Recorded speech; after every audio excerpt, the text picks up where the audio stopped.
Will Arsenal win the league? Honestly, as Arsenal fans, all we can say is it's in God's hands because it seems to be. You may have noticed a rise in Arsenal players speaking about their faith in Jesus Christ in interviews, sometimes even in very football-focused moments like post-match. It's all the glory for Jesus.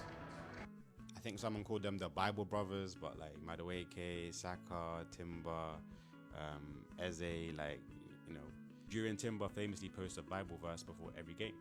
There's definitely been an increase in the past year of Arsenal players speaking about Christianity. I don't see nothing wrong with that per se. I'm not the biggest religious person, and even though it's not necessarily my thing, fine, they can do what they want. However, I think, especially now that their mentality has been questioned, the Arsenal squad, are we bottling it again? We have to look at what these people are going to be thinking and their mentality.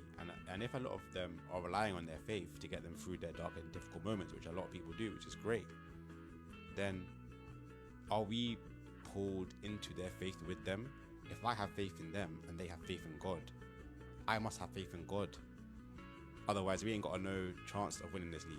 And that's why I say it's in God's hands, because clearly a lot of the Arsenal players that are fighting for this title believe that it's in God's hands, not theirs.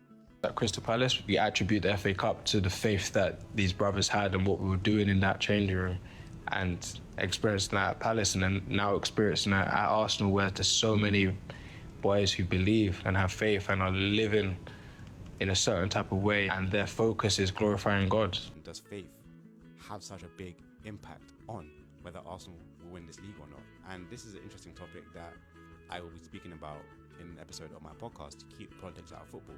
Not necessarily politics, but religion. And well, I guess you can also chart the rise in conservatism and religion more generally, among society. It's definitely on the rise, and I think it's definitely linked to a lot of things happening politically and with the economy as well. So yeah, very interesting. It's in God's hands.